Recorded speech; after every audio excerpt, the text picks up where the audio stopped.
माननीय सभामुख महोदय, कोरोनाको विश्वव्यापी महामारीबाट नेपाल र नेपालीको रक्षा गर्न हालसम्मका प्रयासहरूको गहिरो समीक्षा गर्दै विशेष रणनीति निर्माण र कार्यान्वयन गराउन यो संसद सफल हुनै पर्ने इतिहासको विशेष अभिभाषण सुरुवातमै सबैलाई स्मरण गराउन चाहन्छु।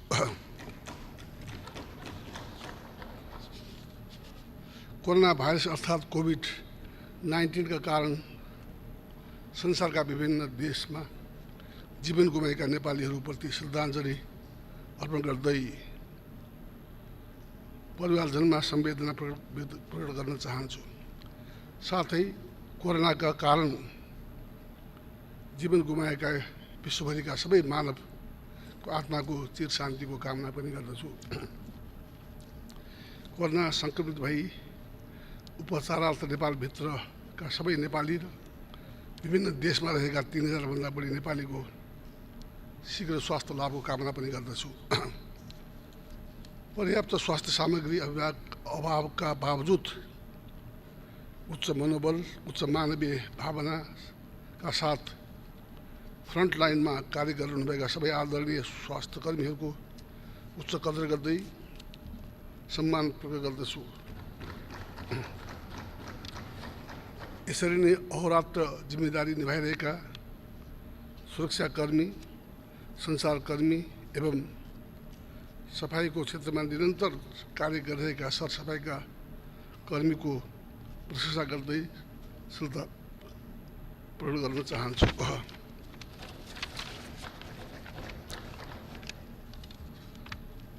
कोरोनाका कारण उत्पन्न अनेक जटिलतामा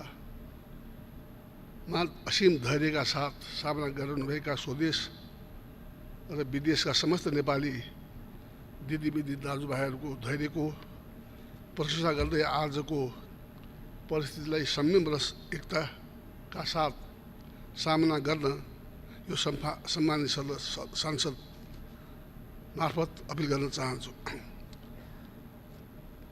कोरोनाको सङ्कटका बेला सरकारमा सँगै नरहेर पनि सङ्कटमा सँगै लड्न सकिन्छ भन्ने राष्ट्रिय एकताको भावनाले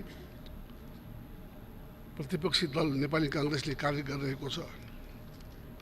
नेपाली काङ्ग्रेसले पार्टीका सबै तहका नेता तथा पार्टी सदस्यलाई कोभिड-19 को नियन्त्रण र निर्मूलन गर्न आफ्नो तर्फबाट निरन्तर कार्य गर्न आह्वान गरिरहेको छ र साथै साथीहरूले यसमा जिम्मेदारीपूर्वक कार्य गरिरहनुभएको छ।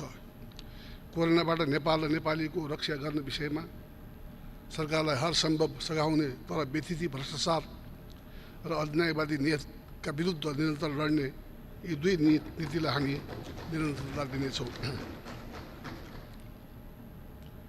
लकडाउनले श्रमिक, बेरोजगार र विद्यार्थीहरूलाई सबैभन्दा सङ्कटमा पार्यो। सरकारले पर्याप्त राहत नदिँदा हजारौँ श्रमिक पैदल हिँडेर गाउँ फर्किए। न खान दिने, न गाउँ जान दिने सरकारको यस्तो व्यवहारले जनतालाई आहत तुल्यायो। कोरोनाको कारणले रोजगारी गुमेका, राज्यबाट सहज रूपमा राहत पाउनु पर्ने व्यक्तिले पाउन सकेका छैनन्। सुकुम्बासीलाई जाउलो पुर्याउने तत्कालीन दायित्व बिर्सेर सरकारले यो बेला सुकुम्बासी आयोग गठन गर्नु कुनै तर्क नै थिएन।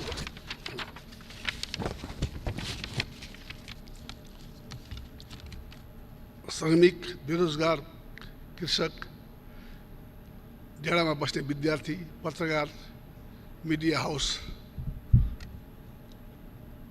पर्यटन व्यवसायीदेखि साना व्यापारी हुँदै उद्योगी व्यवसायीसम्मलाई विविध ढङ्गले राहत दिने बृहत्तर प्याकेज निर्माण र घोषणा कार्यान्वयन यथाशीघ्र गर्न म सरकारलाई माग गर्न चाहन्छु। स्वास्थ्य सामग्री अभाव र भ्रष्टाचारबारे कोरोनासँग जुझ्न आवश्यक पिपी परीक्षण सामग्री लगायतका सामग्रीको अझै अभाव रहनु दुःखद र लज्जास्पद छ।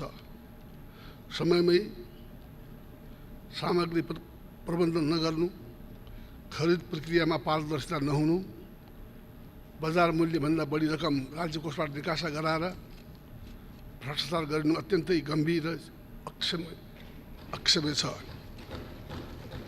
दोषीहरूलाई पदमुक्त गरेर अनुसन्धानलाई सघाउ र कारबाही गर्न म सरकारसँग अनुरोध गर्न चाहन्छु। सिङ्गो देश कोरोनाबाट आतंकित भएको बेला सरकारले लोकतन्त्रिक मूल्य र मान्यता र संविधानको मूल भावना विपरीत दुईवटा विवादास्पद आदेश जारी गरी अलोकतान्त्रिक एवं गैर जिम्मेदार चरित्र प्रस्तुत गर्यो। विपक्षी लगायतका राजनीतिक दल र आम नागरिक सहित सबैको कोरोना विरुद्धको लडाइँमा एक भएर साथ दिइरहेको बेला दल विभाजनको अध्यादेश ल्याउनु र संवैधानिक परिषदको गरिमा समाप्त गर्न षड्यन्त्र गर्नु प्रधानमन्त्रीको नियोजित नियुक्ति भन्ने कुरा स्पष्ट छ। एक सांसदको अपहरण हुनु, त्यसमा कुनै न कुनै रूपले सरकारको समर्थता देखिनु अर्को दुर्भाग्यपूर्ण कार्य हो। म यस घटनाको निन्दा गर्दै अपराधमा संलग्न सबैलाई कडा कारबाही गर्न माग गर्दछु।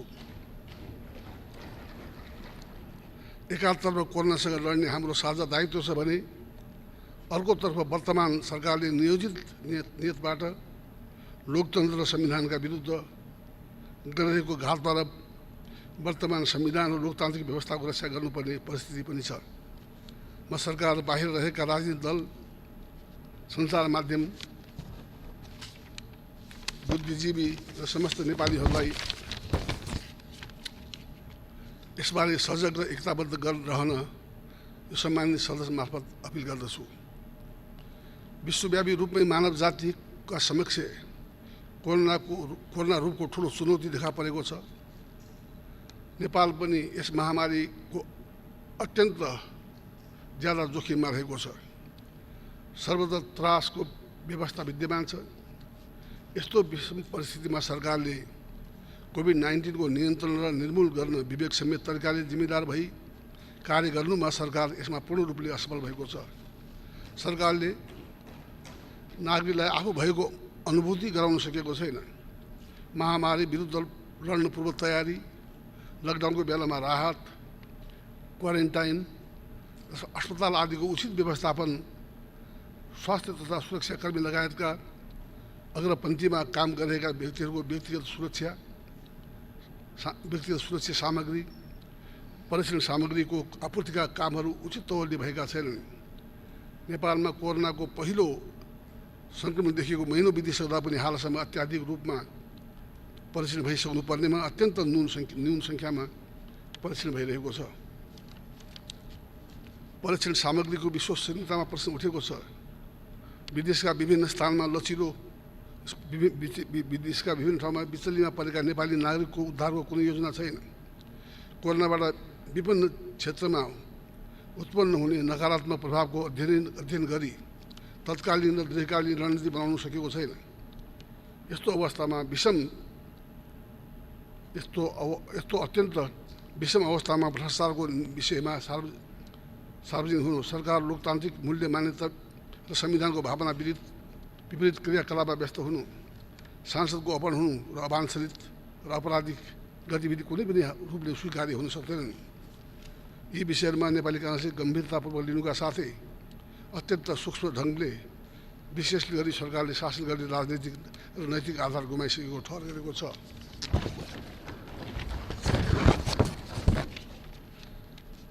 विदेशमा रहेका नेपालीको पनि यति बेला कोरोनाबाट प्रताडित छन्।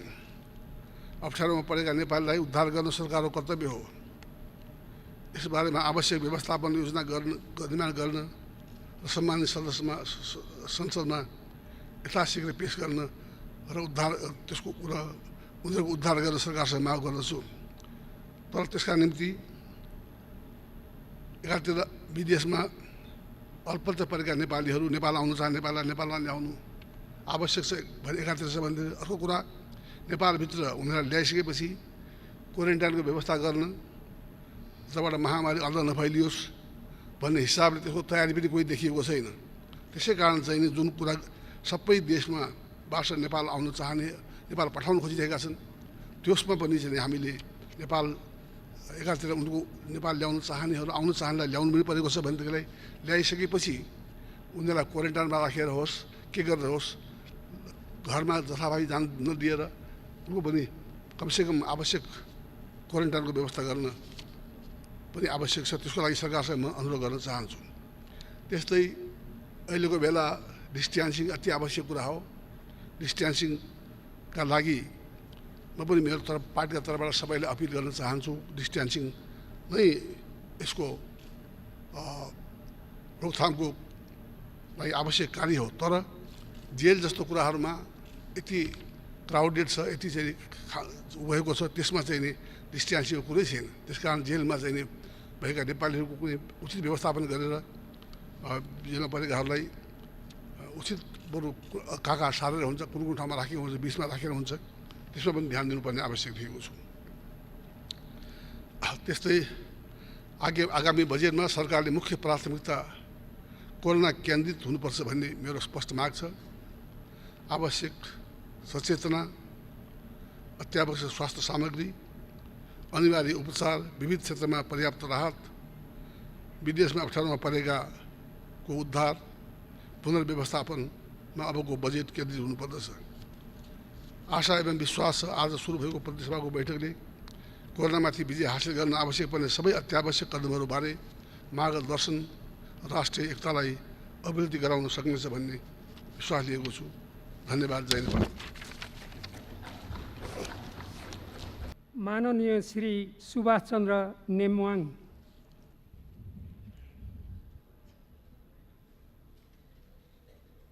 सम्मानीय सभामुख महोदय, प्रतिनिधि सभाको 6औं अधिवेशन आजबाट सुरु भएको छ। हामी एउटा गम्भीर अवस्थामा कोरोना महामारीलाई, त्यसको चुनौतीलाई सामना गरिरहेको अवस्थामा हामी यो अधिवेशन सुरुवात गरिरहेका छौँ। तर खुसीको कुरा, कोरोना विरुद्धको यो लडाइँमा सिङ्गो देश एकजुट छ। अहिले भर्खरै प्रमुख प्रतिपक्षका आदरणीय नेताले आफ्ना कुराहरू राखेर गइसक्नु भएको छ। यो साझा विषय, कोरोना विरुद्धको लडाइँमा सिङ्गो देश एक ढिक्का भएर जुझ्नुपर्ने यो विषय, यसमा अहिले भर्खरै बोल्ने क्रममा पनि उहाँले जुन ऐक्यबद्धता जनाउनु भएको छ, यसको लागि सबभन्दा पहिले म प्रमुख प्रतिपक्ष लगायत सम्पूर्ण प्रतिपक्षी मित्रहरूलाई हाम्रो तर्फबाट धन्यवाद दिन चाहन्छु।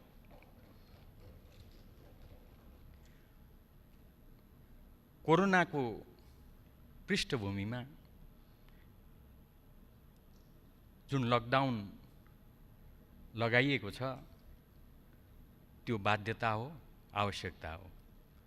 यसको विकल्प थिएन, त्यसैले लकडाउन लगाइएको छ। वास्तवमा स्थितिले प्रष्ट पारेको छ, समयमा लकडाउन लगाउनुको कारण सरकारले चाल्नुको परिणाम कोरोनालाई हामीले यो अवस्थामा योभन्दा अगाडि बढ्न दिएनौँ। धेरै हदसम्म लकडाउनलाई हामीले प्रभावकारी ढङ्गले सदुपयोग गर्यौँ र कोरोना जस्तो भयावह विश्वव्यापी रूपमा देखिएको छ, नेपालको सन्दर्भमा यसलाई हामीले विस्तारित हुन दिएनौँ। धेरै म यस बारेमा चर्चा गरिराख्नुपर्छ भन्ने लाग्दैन। आजसम्म 101 जना सङ्क्रमित छन्, त्यसमध्येमा 30 जना निको भएर घर फर्किसकेका छन्। जति बिरामी छन् उहाँहरू सामान्य अवस्थाका बिरामी छन्। एकजनालाई पनि भेन्टिलेटरमा राख्नु परेको छैन, एकजना पनि आइसियुमा राख्नु परेको छैन। सामान्य अवस्थाका बिरामी छन् र सामान्य रूपमा उहाँहरूको उपचार भइरहेको छ। सबैका सबै चाँडै उहाँहरू निको हुनुहुन्छ भन्ने अवस्थामा हामी छौँ। वास्तवमा सिङ्गो विश्व अहिले कोरोनाको विरुद्धमा लडिरहेको बेलामा ठुला ठुला शक्तिहरू यसबाट आक्रान्त भइरहेको बेलामा हामीले जुन उपलब्धि हासिल गरेका छौँ त्यो तुरुन्तै यसको विरुद्धमा प्रभावकारी ढङ्गले उत्रनुको परिणाम हो। सिङ्गो देश, सत्ता पक्ष, प्रतिपक्ष, नागरिक समाज सबै, तराई मधेसदेखि हिमालसम्मका सबै जाति, भाषा, धर्म र संस्कृतिका जनता एक ढिक्का एकजुट भएर उत्रनुको परिणाम हो।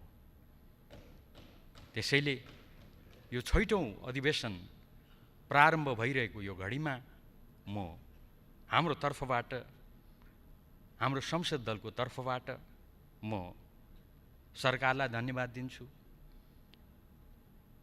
अप्ठ्यारो अवस्थामा काम गरिरहेका स्वास्थ्य कर्मीहरूलाई, सुरक्षाकर्मीहरूलाई धन्यवाद दिन्छु।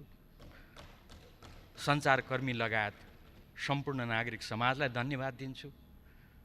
अनि यो अप्ठ्यारो अवस्थामा निरन्तर आफआफ्नो क्षेत्रबाट कोरोनाको विरुद्धको लडाइँमा अग्रपङ्क्तिमा उभिएर काम गरिरहेका हाम्रा सांसदहरू,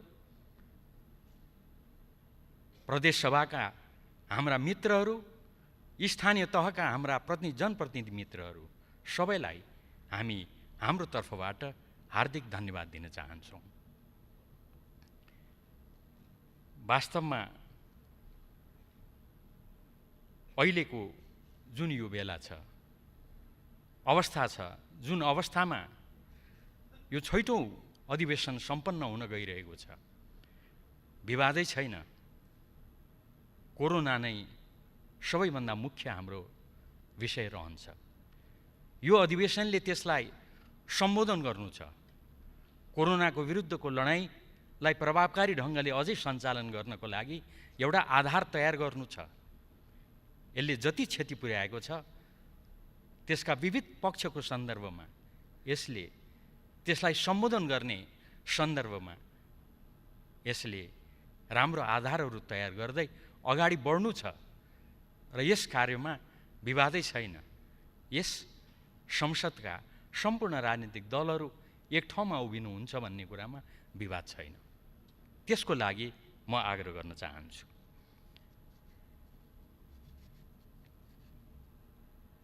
कोरोनाले धेरै नकारात्मक असर पारिसकेको छ, धेरै क्षति पुर्याएको छ। हामीले यो अधिवेशनबाट काम गरिरहँदा त्यसका ती नकारात्मक असरलाई हामीले सम्बोधन गर्नेतर्फ ध्यान दिनु नै पर्नेछ, ध्यान दिन्छौँ नै। त्यसतर्फ हामी सबै लाग्ने नै छौँ। त्यसै सिलसिलामा हाम्रा प्री बजेट छलफलहरू, नीति तथा कार्यक्रमहरू, बजेट सम्बन्धी छलफलहरू, यसलाई हामीले गम्भीरतापूर्वक अगाडि बढाउँछौँ र निष्कर्षमा पुग्छौँ भन्ने कुरामा विवादै छैन। म अरू धेरै चर्चा गर्न चाहन्न।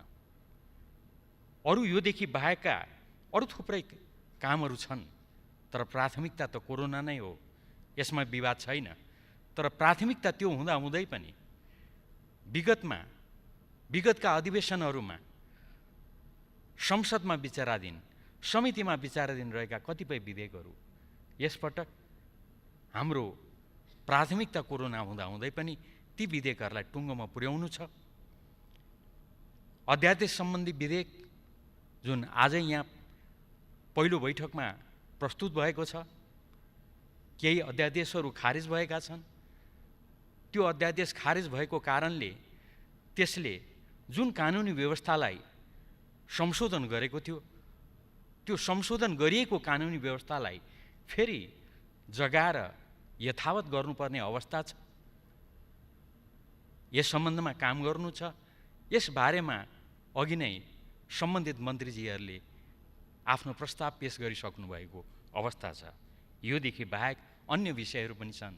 उदाहरणको लागि यो देशमा हामीले संविधान निर्माण गरेर संविधानलाई कार्यान्वयन गर्ने सन्दर्भमा महत्त्वपूर्ण कार्यहरू त गरेका नै छौँ। अझै केही कामहरू बाँकी छन्। त्यसमध्येमा शान्ति प्रक्रिया सम्बन्धी काम जुन हामीले महत्त्वपूर्ण रूपमा यहाँसम्म ल्याइ पुर्यायौँ। यसै संसदका राजनीतिक दलहरूका नेताहरूले शान्ति प्रक्रियालाई यो ठाउँसम्म ल्याइ पुर्याउनु भयो। त्यसलाई अन्तिम टुङ्गोमा पुर्याउनको लागि अलिकति काम बाँकी छ। त्यो भनेको शान्ति प्रक्रिया सम्बन्धी, सत्य निरूपण सम्बन्धी, बेपत्ता सम्बन्धी कानुनको निर्माण हो। त्यो कानुन निर्माणको सन्दर्भमा त्यो आवश्यक विधेयक तयार गर्ने सन्दर्भमा त्यो विधेयक सम्बन्धी आवश्यक कार्य अन्तिम टुङ्गोमा पुगेको छ। मलाई जानकारी भएसम्म यही अधिवेशनबाट त्यसलाई हामी टुङ्गोमा लगाएर टुङ्गोमा पुर्याएर शान्ति प्रक्रियालाई सफलतापूर्वक टुङ्गोमा पुर्याएको हामी यही अधिवेशनबाट घोषणा गर्न सक्छौँ भन्ने मलाई विश्वास छ। त्यही विश्वास म यहाँ व्यक्त गर्न चाहन्छु। वास्तवमा थुप्रै कुराहरू अहिले भर्खरै अधिवेशन सुरुवात हुन गइरहेको सन्दर्भमा उठ्नलाई मैले स्वाभाविक रूपमा लिएको छु सभामुख महोदय। त्यसको बारेमा पनि हामी अधिवेशनमा छलफल गर्नेछौँ, बैठकहरूमा छलफल गर्नेछौँ र त्यो सन्दर्भमा हामी एउटा राम्रो निष्कर्षमा पुग्नेछौँ। मैले अघि नै छोटकरीमा भने कोरोनाले धेरै प्रभाव पारेको छ। श्रमिकहरूलाई, विद्यार्थीहरूलाई धेरै क्षेत्रमा त्यसले प्रभाव पारेको छ। अहिले गम्भीर प्रयासहरू भइरहेका छन्। नेपाल बाहिर रहेका विभिन्न देशमा रहेका हाम्रा नेपालीहरू जो यसबाट प्रभावित छन् उनीहरूका समस्यालाई सम्बोधन गर्ने सन्दर्भमा प्रश्नहरू उठेका छन्। मलाई लाग्छ यस बारेमा हामी सबैको ध्यान गएको छ। सरकारले गम्भीरतापूर्वक आफ्नो ध्यान पुर्याएको छ र त्यसबारेमा यथोचित कार्यहरू भइरहेका छन्। यही अधिवेशनका सन्दर्भमा त्यसबारेका सकारात्मक परिणामहरू हामी देख्न पाउनेछौँ भन्ने पनि मेरो विश्वास छ। त्यही विश्वास म यहाँ व्यक्त गर्न चाहन्छु। सांसदको अपहरणको कुरा विवादै छैन। कुनै पनि नाममा यस्ता खालका कामहरू हुनु हुँदैन। तर भएको के हो, यथार्थ के हो, त्यस सम्बन्धी कुराहरू पनि यही संसद चल्दा चल्दैको अवस्थामा यथार्थ कुरा आउँछ भन्ने मलाई विश्वास छ। हामी कुनै प्रकारका आपराधिक कार्यहरूको पक्षमा छैनौँ। यो कुरा म प्रष्ट शब्दमा भन्न चाहन्छु, यो कुरा राख्न चाहन्छु र म दोहोऱ्याउन चाहन्छु सभामुख महोदय। हाम्रो दल जसले संविधान निर्माणको सन्दर्भमा नेतृत्वदायी भूमिका निर्वाह गर्यो, संविधान जारी गर्यो, संविधान जारी गरिसके पछाडि कार्यान्वयनको चरणमा हामी यहाँसम्म आइपुगेका छौँ।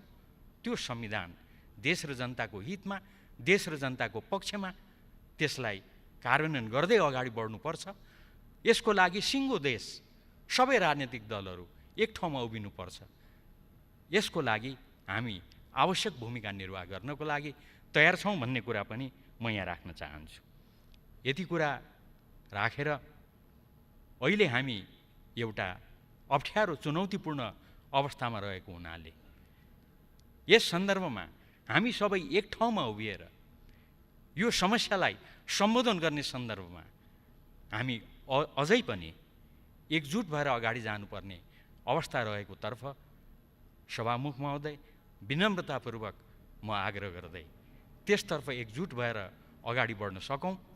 यो अधिवेशनले एउटा राम्रो निष्कर्षमा हामीलाई पुर्याउन सकोस् र निश्चय पनि थप्न चाहन्छु, देशलाई जवाबदेहिता र पारदर्शिताको टुङ्गोमा निष्कर्षमा पुर्याउन यो अधिवेशनले महत्त्वपूर्ण भूमिका निर्वाह गर्न सकोस्।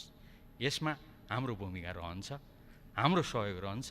यति कुरा आग्रह गर्दै म बिदा चाहन्छु। हवस् त, धन्यवाद, नमस्कार। माननीय श्री राजेन्द्र महतो।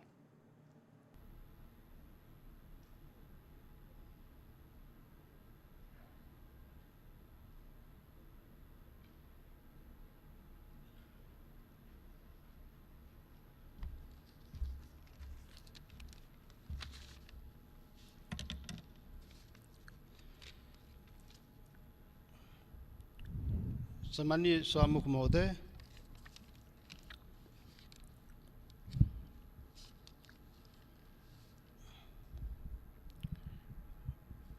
कोरोना महामारी विश्वव्यापी रूपमा फैलिएको अवस्थामा हाम्रो देश पनि त्यो सङ्क्रमण, त्यो महामारीबाट अछुतो छैन। यो परिस्थितिमा आजको बैठक संवैधानिक बाध्यता कई कारणले भए पनि बोलाइएको हो र त्यो यो परिस्थितिमा यो बैठकको व्यापक रूपमा जनताको हितमा, महामारीको विरुद्धमा जुन हामीले काम गर्नुपर्ने हो यसको सदुपयोग हामी गर्छौं। त्यसैले सरकारलाई आफ्नो बजेट अधिवेशनको लागि बोलाइएको भए पनि जनतालाई परिरहेको कष्ट, पीडा समेत यो बैठकको माध्यमबाट हामी उठाउन पाउनेछौँ। यो सन्दर्भमा सर्वप्रथम विश्वभरि कोरोनाको सङ्क्रमणबाट, यो महामारीबाट जान गुमाएका, विश्वभरिका जान गुमाउनेहरूप्रति श्रद्धाञ्जली व्यक्त गर्न चाहन्छु। यो कोरोना महामारीबाट सङ्क्रमित भई उपचार गराइराख्नुभएका विश्वभरिका मानव जाति, हाम्रा नेपाली देशमा वा विदेशमा जहाँ भए पनि उहाँहरूको शीघ्र स्वास्थ्य लाभको कामना यो अवसरमा गर्न चाहन्छु। साथै यो कोरोना महामारी, यो लडाइँमा अग्रपंक्तिमा सङ्घर्ष गरिरहेका हाम्रा चिकित्सकहरू, नर्सहरू, स्वास्थ्यकर्मीहरू, सुरक्षाकर्मीहरू, एम्बुलेन्समा काम गर्ने लगायत प्रत्यक्ष रूपले यो महामारीको विरुद्धमा सङ्घर्ष गरिरहेका, आफ्ना जानका बाजी लगाएर यो काममा जनताको, पीडित जनताको सेवामा लागेको सबै प्रति म आफ्नो तर्फबाट र आफ्नो पार्टीको तर्फबाट आभार व्यक्त गर्न चाहन्छु, हार्दिक धन्यवाद पनि दिन चाहन्छु। आजको दिनमा हामी यो महामारीको विरुद्धमा सम्पूर्ण नेपाली, सारा नेपाल राजनीतिक दल, नागरिक समाज, सञ्चार माध्यम, सम्पूर्ण देश एक भएर यो महामारीको विरुद्धमा लड्नुपर्ने आवश्यकता हो र यसमा हामी सम्पूर्ण देशवासी एकताबद्ध भएर यो हाम्रो साझा, यो महामारीबाट जोगाउने, जोगिने र यसलाई परास्त गर्ने यो हाम्रो साझा दायित्व हो। त्यसैले हामी सबै नेपाली, सबै तबका, सबै हामी मिलेर एकताबद्ध भएर यसको विरुद्धमा हामी काम गरिरहेछौँ। यो अवसरमा यो पीडादायी लकडाउन जुन बाध्यकारी अवस्था हो जीवन रक्षाको लागि, यो लकडाउनमा यो 1.5 महिनाभन्दा करिब 50 दिन हुन लागिसकेको अवस्थामा यो चाहिँ नेपाली जनता अति पीडाका साथ भए पनि लकडाउनलाई हामीले जुन पालना हाम्रा नागरिकहरू हामीहरू सबैले गरिरहेकोमा त्यसप्रति पनि म आभार व्यक्त गर्दै धन्यवाद दिन चाहन्छु सम्पूर्ण नेपाली दाजुभाइ दिदीबहिनीमा। आज अब यो बैठकमा यो पुरै दुःखद अवस्था, पुरा विश्व नै दुःखद अवस्थामा रहेको हाम्रो नेपाल पनि, हामी नेपाली पनि यो महामारी सङ्क्रमणबाट यो चाहिँ पीडामै रहेको अवस्थामा यो संसद बैठक आज प्रारम्भ भएको छ। म सभामुख महोदय, म सम्झिन चाहन्छु प्रथम बैठक, आज छौथो बैठक भइरहेछ। प्रथम बैठक हुँदाखेरि हामी कति खुसी थियौँ, हामी सम्पूर्ण नेपाली जनता धेरै खुसी थियौँ। प्रथम बैठक सुरु हुँदाखेरि हामीहरू अब यो जनताले यति शक्तिशाली सरकार बनाएको छ, 2/3 झन्डै 2/3 को सरकार बनाएको छ। अब त हामी नेपालीको खुशहाली होला, अब त सुशासन पाइएला, अब त नेपालको समृद्धि होला, अब त संविधानले पनि पूर्णता पाउला, अब पहिचानवादीले पनि अधिकार पाउला। हिमाल पहाड तराई मधेसका जनताले जुन आफ्नो हक र पहिचानको लागि सङ्घर्ष गरिरहेको छ, अब यो शक्तिशाली सरकार बनेको छ, अब त पक्का पाउला। त्यसैले हामीले सहयोग समर्थन पनि गरेकै हो।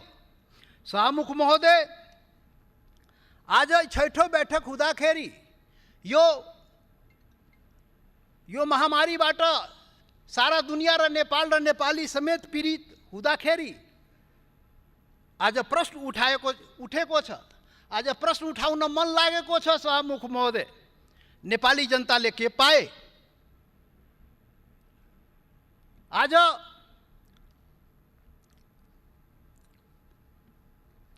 नेपाली जनता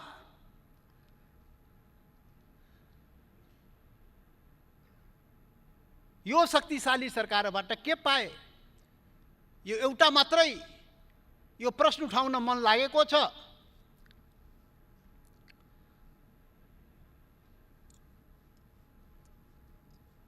त्यो जुन सपना हामीले देखा थियौँ, सुशासन पायौँ, के समृद्धि पायौँ, के सबैको लागि संविधान बन्यो, के संविधानले पूर्णता पायो, के हामी पहिचान पायौँ, के हामी खोसिएका अधिकार फिर्ता पायौँ, यो सबै सवाल आज उठाउँदैन सभामुख महोदय, आज उठाउँदैन। निर्वाचित सांसद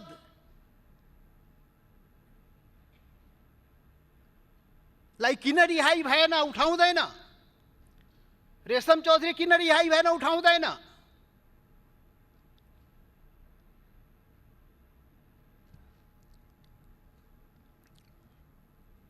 आज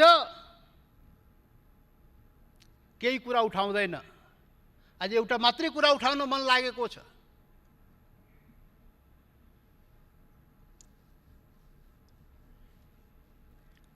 एउटा मात्रै प्रश्न हो, एउटा मात्रै माग हो। आज सभामुख महोदय, तपाईको मार्फत यो सरकारलाई एउटा मात्रै आज माग गर्न आएको हो। आज केही पनि उठाउनेवाला छैन। एउटा मात्रै सवाल हो, नेपाली नागरिकको जीवन रक्षा गरिदेऊ, नेपाली नागरिकलाई बचाऊ। सरकार नेपाली जनता सङ्कटमा छ, उसको जीवन रक्षा गर, कोरोना सङ्क्रमणबाट नेपालीको रक्षा गर।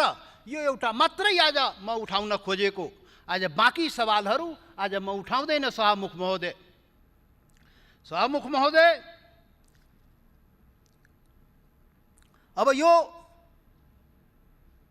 यो काम सरकारले कति इमान्दारी साथ गरिरहेको छ आज अलिकति भन्न मन लागेको छ सभामुख महोदय।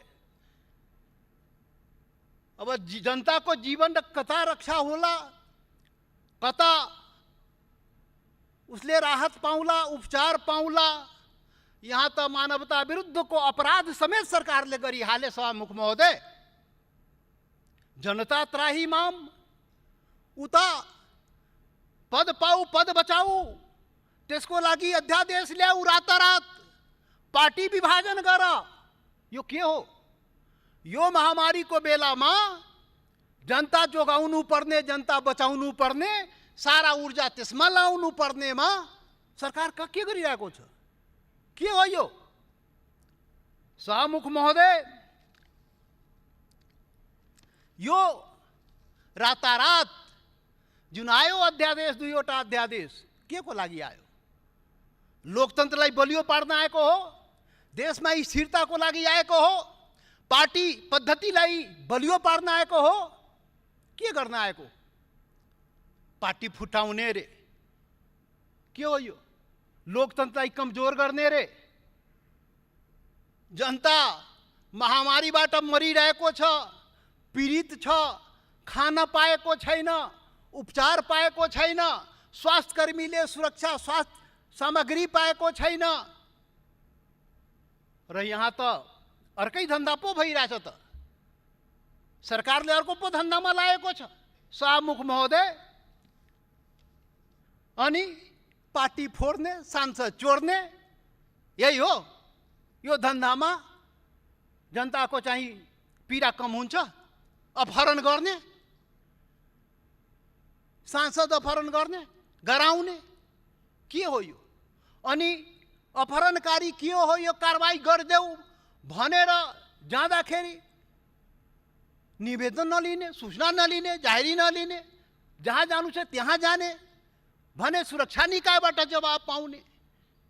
अनि यो हुकुमी शासन, कानुनमा त थियो लिने, तर लिएन, हुकुम आएको होला नि कतैबाट। यो के हो यो? यही धन्दा यो बेलामा गर्ने सरकारले अरूको काम पाएन, यही धन्दा गर्ने हो। यो धन्दामा सरकार चाहिँ लाग्यो सभामुख महोदय, कुर्सी जोगाऊ कुर्सी पाऊ, यही धन्दामा लाग्यो। कुर्सी जोगाउने, कसरी कुर्सी पाउने? जनतासँग सरोकार नराख्ने, जनताको जीवनसँग सरोकार नराख्ने सरकार के को लागि हुन्छ? यस्तै बेला मौकामा, यस्तै सङ्कट परेको बेलामा जनताले चाहिँ सरकारबाट रक्षा सुरक्षा खोजेको हुन्छ, राहत खोजेको हुन्छ। अनि त्यो सङ्कटको बेला पनि सरकार चाहिँ काम नलागेपछि अनि के मतलब?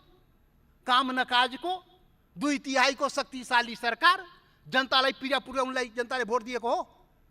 जनतालाई पीडा पुर्याउन जनताले भोट दिएको होइन। यो कुरा किन बुझिरहेको छैन सरकार? त्यसैले सभामुख महोदय, फुटाउन त हाम्रो पार्टी पनि फुटाउने रे, हाम्रो मित्र समाजवादी पार्टी पनि फुटाउने रे, अनि फुटाएर आफ्नोमा मिलाउने रे, अनि कुर्सी जोगाउने रे। के हो यो?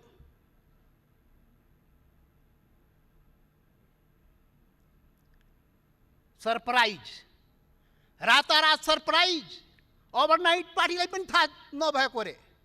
अनि अध्यादेश आइदियो सरप्राइज। हामी त के सोचेको थियौँ भने अब जनताको लागि ठुलो प्याकेज आउँदैछ यो कोरोना विरुद्धमा लड्नलाई, जनताको हितको लागि ठुलो सरप्राइज चाहिँ आउँदैछ रे। यहाँ त पो खोदा पहाड निक्ला चुहिया, यहाँ त अर्कै पो सरप्राइज आएको रहेछ त।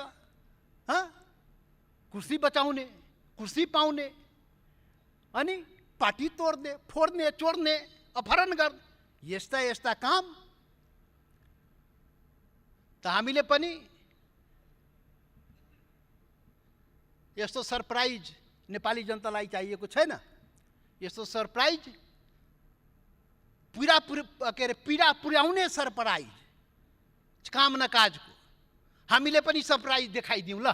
फोर त फोर न, हामीलाई हामी पनि रातारात एकता गरेर देखाइदिउँ ल। फोर हामी पनि सरप्राइज गरेर देखाइदियौ।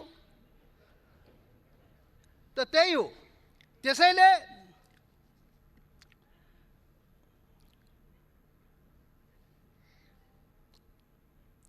आजको दिनमा 2/3 सरकार 2 कौडीको छैन, 2 कौडीको काम गरेन। के भन्ने? पीडा जनताको आजको यो पीडित अवस्थामा यस्तो गतिविधि सरकारले गरेपछि भन्ने के त? 2/3 सरकार 2 कौडीको काम नगर्ने, अनि यस्तो हो? यो भएन। आज म पहिले नै भने, आज उठाउँदैन।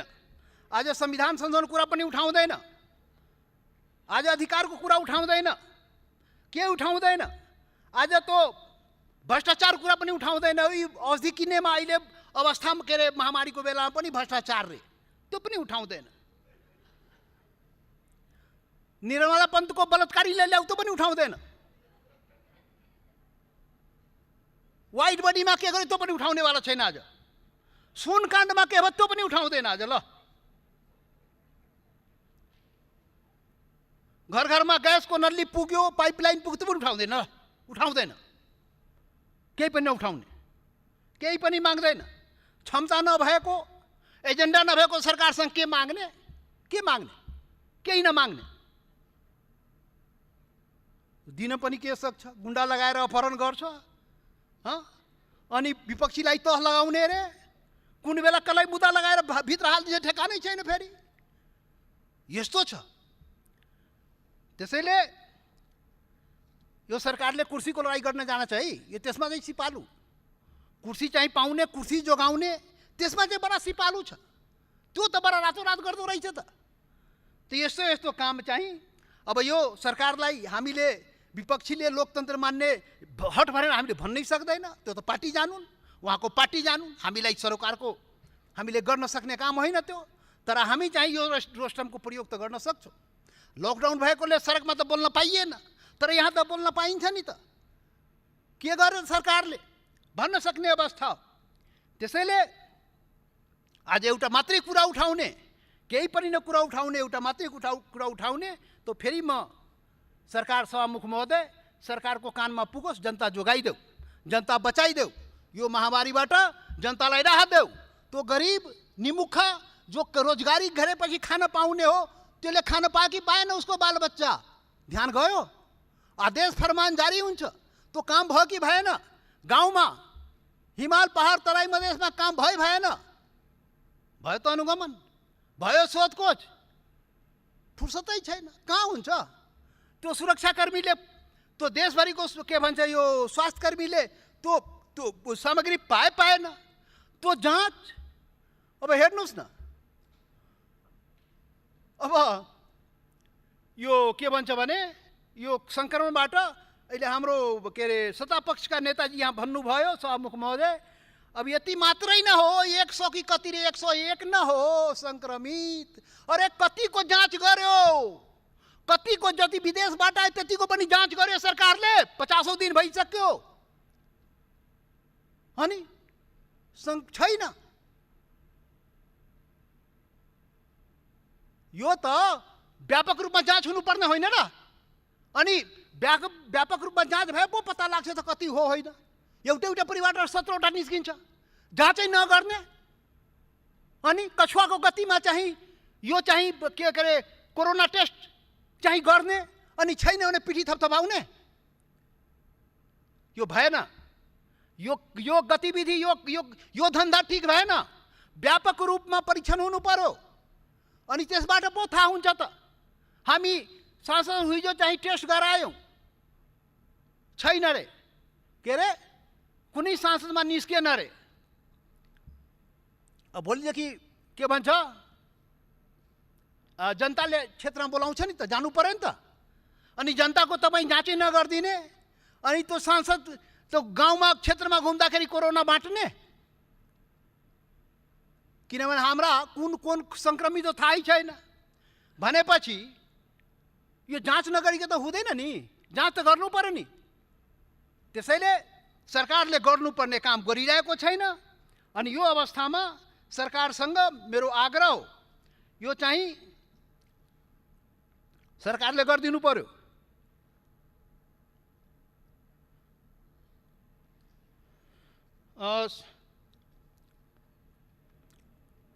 सभामुख महोदय, आजलाई अब छुट्याउनु यो अब टाइम त मैले भन्नुभएकै छैन, अनि छोटो र मोटो के हो यो?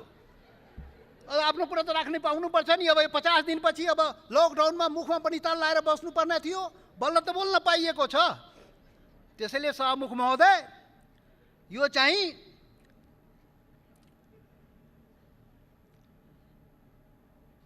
हामी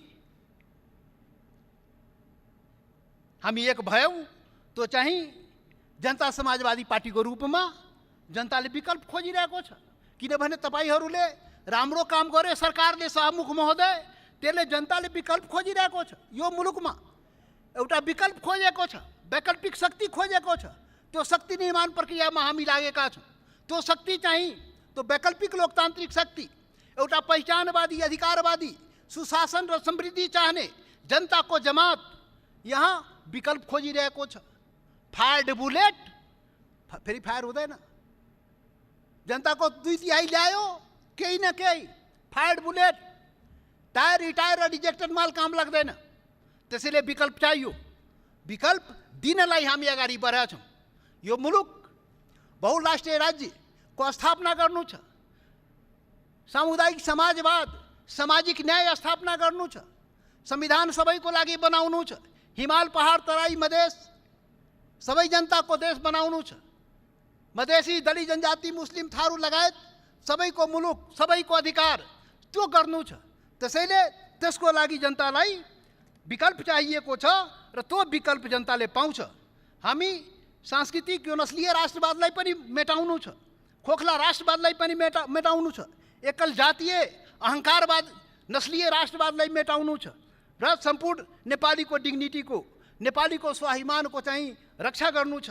बहुदलीय बहुराष्ट्रिय राज्यको स्थापना गर्नु छ।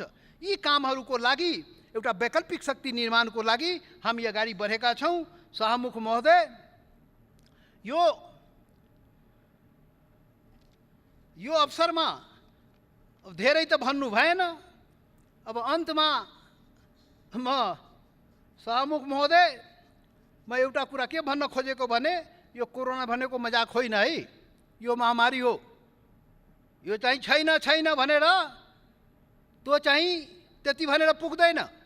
त्यो WHO के भनिरहेछ त सुन्नुहोस्, लुकाइएको त होइन, परीक्षण नगरेपछि त के हो। त्यसैले यो चाहिँ मजाक होइन, महामारी हो र यो चाहिँ यो जनतामाथि सङ्कट आउन सक्छ। त्यसैले जनतालाई जोगाउनु पर्छ। यो चाहिँ हाम्रो जस्तो देशमा महामारी व्यापक रूपमा फैल्यो भने के हुन्छ हेर्नुहोस्। शक्तिशाली देश अमेरिका के भयो, युरोपमा के भइरहेको छ। अनि हामी चाहिँ के भन्छ संवेदनहीन भएर यसरी काम गरेर हुँदैन। सभामुख महोदय, यो अवस्थामा मैले अघि नै भने, मेरो एउटा मात्रै माग हो, यो महामारीबाट जनतालाई जोगाऊ।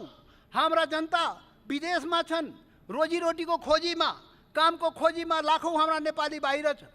यो सङ्कटमा उसको रोजगारी खोसिएको छ। अब ऊ रोजगारी खोसेपछि उसलाई कसरी बाँच्ने हो? ऊ चाहिँ आफ्नो देश फर्किन चाहन्छ। यो अवस्थामा सरकारले के गरिरहेको छ? सरकारले त्यो योजना बनाउनु परेन? आफ्नो मातृभूमि पनि आउन नपाउने, आफ्नो देश फर्किन नपाउने त्यो व्यवस्था कसले गर्छ? त्यसको लागि सरकार हो। त्यो सरकारले विलम्ब त्यो व्यवस्था मिलाउनु पर्छ। मिलाएर यहाँ कसरी राख्ने हो, कसरी क्वारेन्टाइन व्यवस्था गर्ने हो, कसरी के गर्ने हो त्यो गर्नुपर्छ। त्यो गरिब निमुखा म अघि पनि भने, त्यो चाहिँ दैनिक जाडदारीको राहत पुगेन, त्यो राहत कसरी हुन्छ लगायतका कामहरू यो सरकारले गर्नुपर्छ। सारा हिसाब किताब त्यहाँ के भन्छ, यो ध्यान चाहिँ त्यहाँ जानुपर्छ। कहाँ जान्छ नेपाली जनता? कसलाई माग्ने? मोदीसँग माग्न जाने कि सिपिङसँग माग्न जाने कि त्यो चाहिँ के भन्छ ट्रम्पसँग माग्न जाने? हामी त केपी ओलीजीलाई नै भन्ने हो, हाम्रो प्रधानमन्त्रीलाई, हामीलाई जोगाऊ, जनतालाई बचाऊ। फेरि जनता सीमा क्षेत्रमा जनता बसिरहेको छ, आफ्नो मुलुकमा आउन चाहन्छ, कसरी ल्याउने हो? त्यो कसले गरिदिने हो? आफ्नै सरकारलाई नै भन्ने हो। त्यसैले आफ्नो सरकार चाहिँ कानमा तेल हालेर सुत्नु भएन, कुर्सीको लडाइँ मात्रै काम हो त्यो ठानिदिनु भएन। जनताको रक्षा, जनताको चाहिँ सरोकारका विषय, यो संवेदनशील विषय जनताको हो। सरकारले हाम्रो सोच दिनु पर्यो। हाम्रो अहिलेको माननीय अवस्थामा सदस्य, त अब के बिचमा सभामुख हाल्नुहोस्। महोदय, हामी यही सरकारलाई भन्छ, चाहे सरकार लायक हो या नालायक हो, यही सरकारलाई भन्ने हो। र आजको दिनमा सभामुख महोदय, हामी नेपाली सबै के सोचिरहेको, जान बची तो लाख उपाय। हाम्रो जानको रक्षा हुनु पर्यो। जीव के अरे जानको रक्षा भयो भने हामी चाहिँ फेरि गरौँला। जीवन बाँच्यो भने फेरि नेपालीले आफ्नो गर्छ, श्रम गर्छ, जे गर्छ। त्यसैले सरकार चाहिँ त्यसतर्फ ध्यान चाहिँ दिनुपर्छ। अब सभामुखजीले चाहिँ के अरे छोट्याउने भन्नुभयो, अब छोट्याइदिन्छु, अब खत्मै गरिदिन्छु। अब मैले भने कुरा एउटा मात्रै हो, जति भने पनि कुरा उही हो। त्यसैले सरकारले चाहिँ यसमा ध्यान दिनु पर्यो। हामी त किसानले किसानी गर्न पाएन, त्यहाँ स्थानीय प्रशासनलाई निर्देशन दिनु पर्यो। कृषि काममा जो कुनै प्रकारको अवरोध हुनु भएन, उसले जुन कृषिको काम चाहिँ गर्न पाउनुपर्छ भनेर सरकारलाई आग्रह गर्न चाहन्छु। र यो पैसा सरकारसँग हामी त पटक भने सांसद विकासको पैसा पनि यसैमा लगाऊ। यो चाहिँ अहिले विकास होइन, जनतालाई बचाऊ। अहिले विकास चाहिए होइन, जनतालाई जोगाऊ। अनि यो बजेटको पनि सारा केन्द्रबिन्दु त्यही बन्नुपर्छ। योपालिको बजेटको यो कोरोनाको विरुद्धमा जनतालाई बचाउने, जनतालाई जोगाउने, राहत दिने र स्वास्थ्य के अरे उपचार र सुविधा कसरी पाउने, त्यसमा चाहिँ प्राथमिकता चाहिँ सरकारको जानुपर्छ। र यो बजेट पनि त्यसमै केन्द्रित हुनुपर्छ भने सरकारलाई आग्रह गर्दै अन्तमा फेरि पनि भन्छु, जनतालाई जोगाइदेऊ, एउटा मात्रै काम गरिदेऊ। यो सरकारलाई विनम्र आग्रह गर्दै बिदा चाहन्छु। धन्यवाद। माननीय डाक्टर बाबुराम भट्टराई।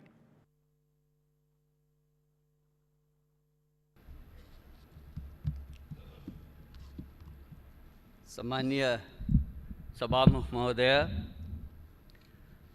हाम्रो जीवनकालकै र सम्भवतः मानव जातिको उत्पत्ति पछि पृथ्वीको यति ठुलो भूभागमा एकैसाथ प्रभाव पार्ने कोरोना महाव्याधिको प्रकोपबाट ज्यान गुमाउनुभएका विश्वभरिका 2,70,000 भन्दा बढी मानिसहरू र तीमध्ये विदेशमा हुने 80 भन्दा बढी नेपालीहरू सबैप्रति म हार्दिक श्रद्धाञ्जली व्यक्त गर्न चाहन्छु।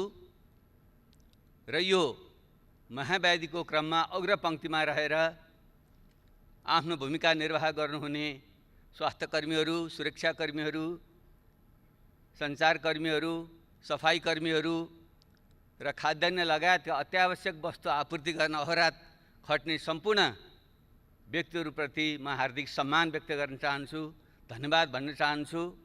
र यो नेपालमा पनि 45 दिनभन्दा बढी समयसम्म धैर्यतापूर्वक लकडाउन पालना गर्नुहुने सम्पूर्ण आदरणीय जनसमुदायहरूप्रति म सम्मान व्यक्त गर्न चाहन्छु। सम्मानीय सभामुख महोदय, यति बेला हामी अत्यन्त संवेदनशील क्षणमा छौँ। मानव जातिको अथवा कुनै पनि प्राणीको निम्ति आफ्नो प्राणभन्दा प्यारो चिज केही पनि हुँदैन। त्यसैले यो महामारीबाट हामीले आफ्नो जीवनको रक्षा कसरी गर्ने भन्ने प्रश्न नै यति बेला सबभन्दा महत्त्वपूर्ण प्रश्न हो। संयोगले भनौँ अथवा वातावरणीय अथवा प्रतिजन्य कारणले भन्यौँ, अहिलेसम्म हामीले नेपालमा त्यति धेरै ज्यान गुमाउनु परिरहेको अवस्था छैन। फेरि पनि यो कोरोनाबारे अझै वैज्ञानिक निष्कर्ष ननिस्किसकेको अवस्थामा यो कहिलेसम्म रहन्छ, यसले कति क्षति गर्छ भन्ने कुनै ठोस निष्कर्ष छैन। कतिपय विज्ञहरूका भनाइअनुसार यो केही तल झरे जस्तो हुन्छ र फेरि यो माथि आउँछ र फेरि झर्छ। यो क्रमले चाहिँ झन्डै 1.5-2 वर्ष पनि जान सक्छ भनिँदैछ। र नेपालकै सन्दर्भमा भनियो भने अहिले हामीसँग थोरै मात्रै सङ्क्रमितको सङ्ख्या देखिए पनि परीक्षणको सङ्ख्या हाम्रो अत्यन्त नगण्य छ। जबकि विश्वका थुप्रै देशहरूमा प्रति 10 लाख 30, 40, 50 हजारसम्मको परीक्षण गरिएको छ भने हिजोको तथ्याङ्कसम्म नेपालमा चाहिँ हामीले प्रति 10 लाख जम्मा 534 जनाको PCR विधिबाट परीक्षण गरेका छौँ, किनकि त्यो नै बढी भरपर्दो मानिएको छ। सुदूरपश्चिम प्रदेश जहाँ 1 लाखभन्दा बढी विदेशमा श्रम गरे नेपालीहरू आएको तथ्याङ्क छ, त्यहाँ आज मात्रै समाचार आएको छ त्यो परीक्षण किटको अभावमा त्यही पनि त्यो रोकिएको छ। त्यसैले हामी ढुक्क भएर बस्न सक्ने अवस्था छैन। कतिपय विज्ञहरूले भनेका छन् हामीले ठिक ढङ्गले परीक्षण गर्न नसकेको कारणले गर्दा यो सङ्क्रमितहरूको सङ्ख्या लुकेको पनि हुनसक्छ। त्यसो भएको हुनाले हामीले प्रोक्सी टेस्टको तरिकाले पनि हामीले अनुमान गर्नुपर्छ, अर्थात् प्रति महिना सम्बन्धित क्षेत्रमा मृत्युदर के थियो अथवा नेपालमा के थियो भन्नेको आधारमा पनि यो बिचमा बढ्यो कि घट्यो भन्ने तरिकाले पनि त्यसलाई पत्ता लगाउन अथवा अनुमान गर्न सकिँदो रहेछ। उदाहरणको निम्ति हालसालै इरान र टर्कीमा थोरै सङ्ख्या देखियो, उनीहरू ढुक्क भएर बसे, तर पछि वारवार ती थाहै नपाइकन धेरै मान्छेहरूको त्यहाँ मृत्यु भयो। पछि बुझ्दा तिनीहरू कोरोनाबाट तिनीहरूको मृत्यु भएको रहेछ। त्यसैले अरू तरिकाबाट पनि हामीले गर्नुपर्दछ र सरकार ढुक्क भएर बस्नु चाहिँ हुँदैन। तपाईँ हामी कोही पनि ढुक्क भएर बस्नु हुँदैन। र दुःखको कुरा यो गत मङ्सिरदेखि यो आउँदैछ भन्ने हामीले थाहा हुँदाहुँदै पनि हाम्रो तयारी कति कमजोर रहेछ त्यो हामी सबैले देख्यौँ। अहिले यति बेला आरोप प्रत्यारोप गर्नु शोभनीय हुँदैन, त्यो चाहना पनि छैन। तर यथार्थ तथ्यबारे चाहिँ हामी फेरि अवगत हुनैपर्छ। हामीले आफैले ढाँटेर बस्यौँ भने फेरि ठुलो क्षति हुने खतरा पनि रहन्छ। हामीले जुन सामान्य स्वास्थ्यका उपकरणहरू, सुरक्षा उपकरणहरू, अस्पताल लगायतको व्यवस्थापन जुन ढङ्गले हामीले गर्नु पर्थ्यो त्यो पुगेको रहेनछ भन्ने त हामीले देख्यौँ। त्यसैले त्यतापट्टि हामी गम्भीर बन्नै पर्छ। अब सरकारको तर्फबाट बोल्नु पर्दा त हामी सबै ठिक गऱ्यौँ, सबै ठिकठाक छ भन्नै पर्छ औपचारिकताको निम्ति, तर हामीले आफ्नो ब्रह्मलाई सोध्यौँ भने ठिकठाक छैन। एउटा लकडाउन हामीले गर्नै पर्थ्यो सोसियल डिस्टेन्स मेन्टेन गर्नुको निम्ति, विश्वव्यापी मान्यता थियो, हामीले पनि गऱ्यौँ। तर हामी कसरी गरिरहेका छौँ, किनकि हामीसँग खुला सिमाना छ, 60 लाखभन्दा बढी नेपालीहरू विदेशमा छन्। त्यसो भएको हुनाले अरूले जे गर्छन् हामीले पनि त्यही गर्नुपर्ने हाम्रो बाध्यता छ। एउटा लकडाउन हामीले गरेका छौँ। अर्को हाम्रो सरकारले गरेको छ, हाम्रा विदेशका नागरिकहरूलाई भित्र नआऊ भने तिनलाई रोकेको छ, त्यो काम गरेको छ।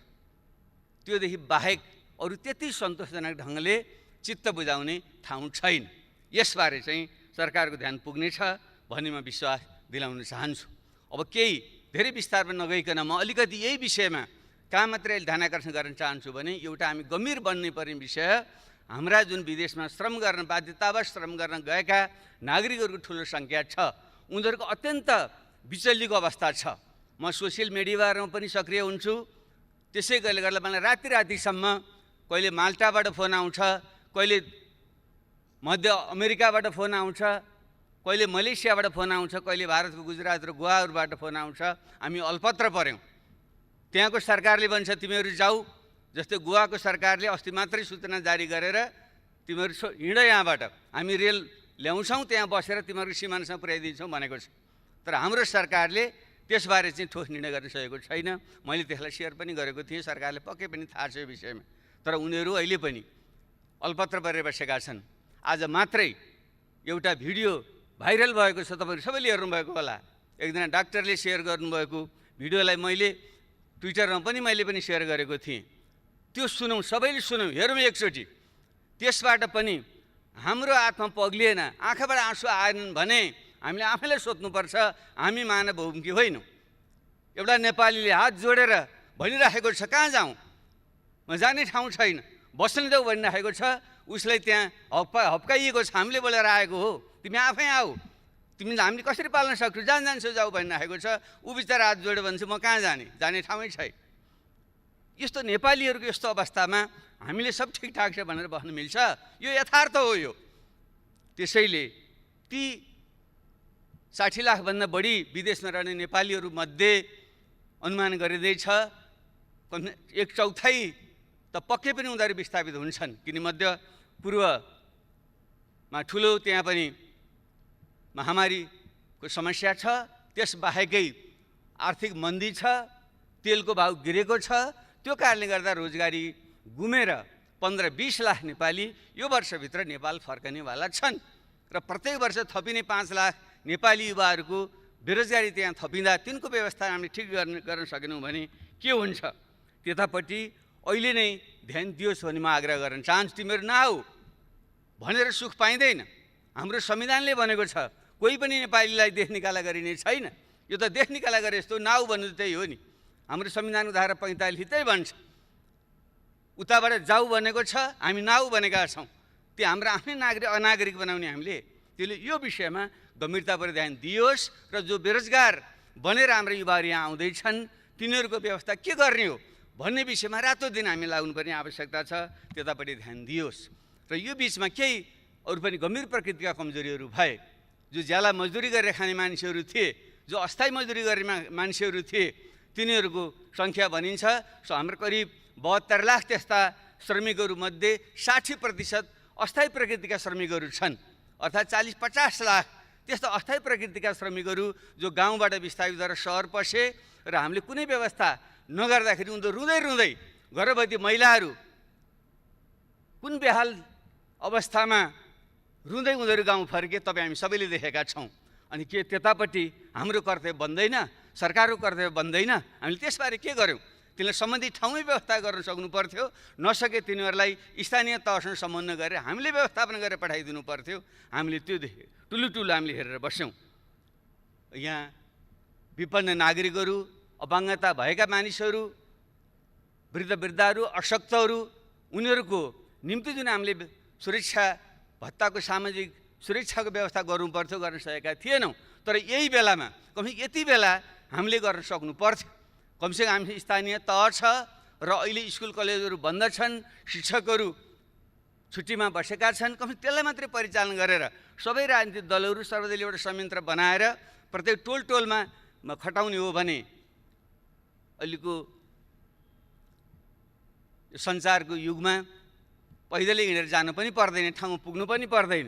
हामीले तिनको यथार्थ तथ्याङ्क अभिलेखन गर्न सक्थ्यौँ र तिनीहरूलाई बैङ्क खाता खोलेर बैङ्क मार्फत चाहिँ ती प्रत्येक त्यस्ता विपन्न र अशक्त मानिसहरूको निम्ति घर घरमा चाहिँ हामीले चाहिँ मुद्रा ट्रान्सफर गर्न सक्थ्यौँ, पैसा पठाउन हामीले सक्थ्यौँ।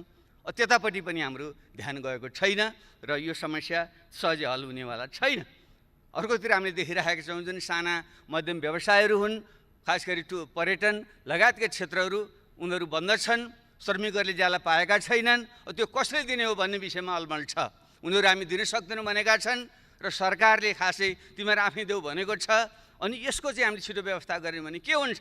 अरू थुप्रै जुन स्थायी श्रमिकहरू हुन् ती पनि भोकमै मर्नुपर्ने अवस्था छ र ती हाम्रा साना उद्यमहरू जसले 80% देशभित्रको चाहिँ रोजगारी दिन्छन् र निर्यातयोग्य वस्तुहरू तयार गर्छन्, ती बन्द भयो भने भएको यतिको अर्थतन्त्र पनि झन् चौपट भएर जाने अवस्था छ। तिनले राहतको प्याकेज खालि अमूर्त ढङ्गले भनिएको छ, तर ठोस प्रकारको राहतको प्याकेज जो मौद्रिक र वित्तीय प्रकरणहरूको उपयोग गरेर तिनीहरूलाई पुँजी अनुदान दिने अथवा ब्याज र करहरूको छुट दिने लगायतले जुन व्यवस्था गर्नु सक्नु पर्थ्यो, जो श्रमिकहरूको ज्याला हो तिनको चाहिँ सके धनी देशमा त सबै सरकारले तिर्दिएको, जस्तै जर्मनीमा जो फ्याक्ट्रीहरू बन्द भएका छन् ती श्रमिकहरूलाई चाहिँ सरकारले जम्मै ज्याला तिरेको छ। ल हामीले त्यो सक्दैनथ्यौँ भने पनि त्यहाँ उद्यमी व्यवसायीहरूसँग तिमीहरूले 50% तिमीहरू तिर 50% सरकारले दिन्छ भनेर पनि त उनको पेट पाल्नु पर्थ्यो।